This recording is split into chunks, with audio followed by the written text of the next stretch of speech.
ევროკავშირი რუსეთის მიერ ოკუპირებულ აფხაზეთში ფრენების დაწყებას გმობს. ამის შესახებ განცხადებას საგარეო და უსაფრთხოების პოლიტიკის საკითხებში ევროკავშირის პრეს-სპიკერი ავრცელებს. განცხადებაში ნათქვამია, რომ ეს ქმედება, რომელიც განხორციელდა საქართველოს ხელისუფლების თანხმობის გარეშე და სოხუმის აეროპორტისთვის საჭირო საერთაშორისო საავიაციო კოდის არარსებობის პირობებში, რუსეთის ფედერაციის კიდევ ერთი ნაბიჯია, რომელიც არღვევს საქართველოს სუვერენიტეტსა და ტერიტორიული მთლიანობას. მათივე ცნობით, ევროკავშირი კიდევ ერთხელ დასტურებს თავის მტკიცე მხარდაჭერას საქართველოს დამოუკიდებლობის, სუვერენიტეტისა და ტერიტორიული მთლიანობის მიმართ მის საერთაშორისო და აღიარებულ საზღვრებში.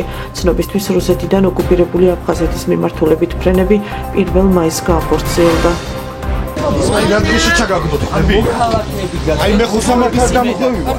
მე ვარ სამართალ დამხვევი, მაგრამ თქვენ ხართ სრულმოწმები. მოიტყუე, რომ ვიღაცა ორმა გოგომ დაგინდა. TV1-ის ოპერატორი ლაშა ჯიოშვილი Facebook-ზე გამოქვეყნებული პოსტის გამო 3,000 ლარით დააჯარიმეს.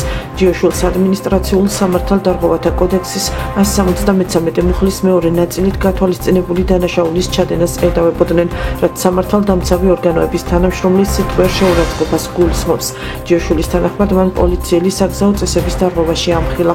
ამ დარღვევაზე კი მისივე მტკიცებით პოლიციას რეაგირება არ ქონია. მან კი ამ ფაქტის გამო სისტემას შეაგინა. ოქმიც ამ მიზეზით შეუდგინეს.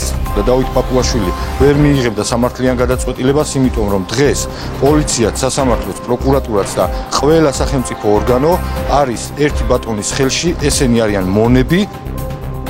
2024 წლის მაისიდან 2025 წლის მაისამდე საქართველოში ჟურნალისტების წინააღმდეგ მომხდარი 342 ინციდენტი აღირიცხა. ამის შესახებ ინფორმაციას მედიის ინფორმაციის და სოციალური კვლევების ცენტრი ავრცელებს. მედიის წარმომადგენლების უფლებების დარღვევის 342 შემთხვევიდან 112 ფიზიკურ ძალადობას ეხება. ერთი წლის განმავლობაში ჟურნალისტებს გადაღება უკრძალეს 77 ჯერ, ხოლო სხვადასხვა საფუძვლით უკანონოდ დააკავეს მედიის 13 წარმომადგენელი. აქედან მზე ამაღლობელი დღემდე პატიმრობაშია.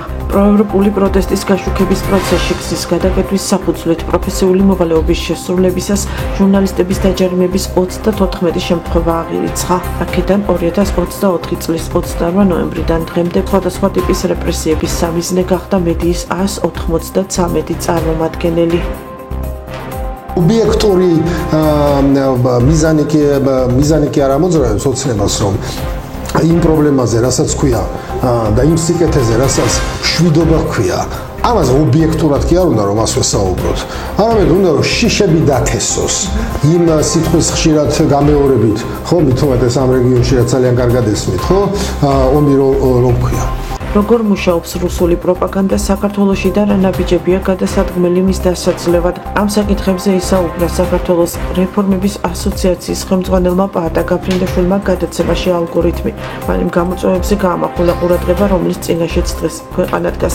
ასევე ისაუბრა ევროკავშირში ინტეგრაციის მნიშვნელობაზე. ჩვენ უფრო მეტი ერთმანეთს უნდა ველაპარაკოთ იმ რეალობაზე, რასაც ქვია ევროპა, ევროპის სიძლიერე, ევროკავშირის სიძლიერე. რატომ იცით? იმიტომ რომ საპირწონე და ალტერნატივა იმისა, რასაც თქვენ ბრძანებით, გახლავთ ევროპა.